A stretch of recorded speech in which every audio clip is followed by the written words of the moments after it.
On this edition, I'm going to break down and predict the upcoming fight on the UFC 160 card between Cain Velasquez and Antonio Bigfoot Silva. It's the second time these two will be meeting each other and fighting each other. Hopefully there's a different result the second time around. We'll see a little bit more of an entertaining fight. So what I'm going to do in this video, I'm just going to break down both fighters. I'm going to do my predictions. So I'll start with Cain Velasquez. The wrestling and the kickboxing that he brings to the table, it's such a deadly combination. If you add that along with his speed, his relentless pace, and his cardio that he brings to the table, he is just such a difficult opponent to fight.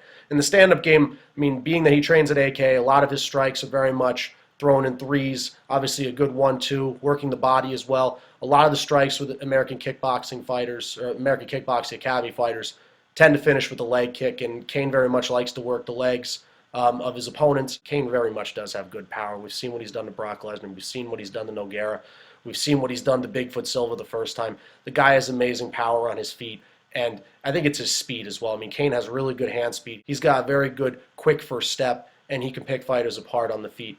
And he does a very good job of keeping his hands up too, and Cain very much does use the octagon to his advantage with his movement. In regards to the ground game, I mean, Cain's an unbelievable wrestler. I mean, wrestler at Arizona State, it's the pressure that he applies. I know I was talking wrestling first, but I mean, the pressure that he applies both in the stamp and the wrestling game, Cain is relentless, and he has some of the best cardio, conditioning, and endurance in the UFC. The guy could go 5 rounds and remain practically fresh. I mean, it's the fact that he's an undersized heavyweight, but he's so incredibly strong and he's constantly in your face. It really tires out a lot of heavyweights, and I think that will be a big factor in this fight if it is to go into later rounds, is that Cain remains fresh and heavyweights tend to get tired in a really fast-paced fight in the second, maybe third round. This is a 5-round fight. So very few fighters can match that of Cain Velasquez. I'd say, I mean, if I'm thinking off the top of my head, it's probably teammate Daniel Cormier, who would go 5 rounds and look practically fresh like he did in the Josh Barnett fight. But regards to the wrestling, Cain's got a good single, he's got a good double leg takedown. Cain can also toss guys out of the clinch. I mean, he's unbelievable at that. He could trip fighters.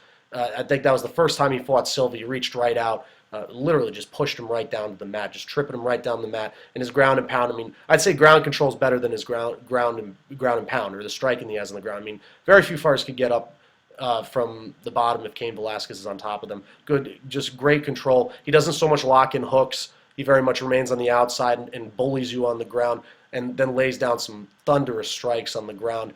Regards to submissions, I mean, Cain is a brown belt. Do I see him submitting Bigfoot Silva? I think that's a big reach in this fight. So where I see Cain Velasquez being successful in this fight, I take this one right down to the ground. I try and finish this one quickly. Not lock in the hooks to avoid submission or the submission from Bigfoot Silva. I take him down as soon as possible, and I'd beat him up. And I do that until Bigfoot Silva couldn't take anymore. So, I mean, ultimately, I think that Cain Velasquez is going to win this fight via TKO, whether it's in the stand-up, but preferably on the ground. I think he's going to win this one TKO via ground and pound. Like the first one, maybe just a little bit longer of a fight, but Cain has such better wrestling than Bigfoot Silva does. So that's where I see Cain Velasquez being successful. So Antonio Bigfoot Silva, what Bigfoot Silva brings to the table in the striking game is that he brings a great karate background. Good leg kicks, strong fighter, great knockout power. I mean, Bigfoot Silva has dynamite in his hands. I'd say the one weakness, or the biggest weakness in the stand-up aspect, is the fact that he does not have the speed that Cain Velasquez does. There's just no way. There's very few fighters that can match that type of speed and explosiveness, and Bigfoot Silva isn't a fast striker. He looks to land the Hail Mary strike. It's not so much he's going to pick you apart, but his strikes are devastating, and he looks for those big strikes, and when he smells blood in the water, I mean, he goes for the kill. The Alistair Overeem fight's a prime example. Connected with one and threw a barrage of strikes right at Overeem, and that's the thing. He brings that knockout power, headhunter aspect to that game, or in the stand-up game. And, you know, it's not so much, I mean, I don't want to say he has such a relentless pace, but he's constantly coming after fighters, always in your face. He's got a big reach advantage in this fight as well, 82-inch reach. I think it's 5 or 6-inch reach advantage in this fight, so he can establish his range in this fight. He's got to keep Cain Velasquez at a safe distance. He's got to try and keep this fight standing and be in his best interest, at least in the dominant position if he's on the ground. But if he's on his back, it's going to be a very long night for Bigfoot Silva. But definitely does have a good striking game, but will very much lack the speed in this fight. And he does have a good clinch game as well. I think he's very good at imposing his will, whether it's in the clinch or whether it's on the ground. It'll be very difficult for him to implement his clinch game on Cain. Cain's not an easy guy to get a hold of. He moves well in the octagon,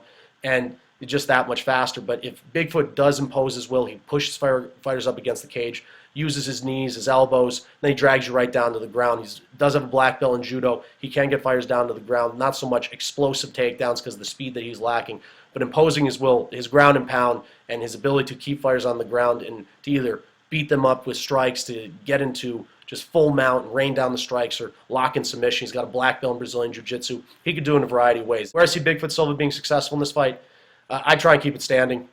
I would really try and establish the range. If I was Bigfoot Silva, I'd let my hands go. I wouldn't let Cain get inside of it. I try and land the big strikes, and I try and finish Cain. I try and test that shin, but he's got to be active, and he's got to not let Cain dictate the pace in the fight or where the fight takes place. So let the hands go early and try and finish this fight on the feet, whether it's KO, TKO on the feet.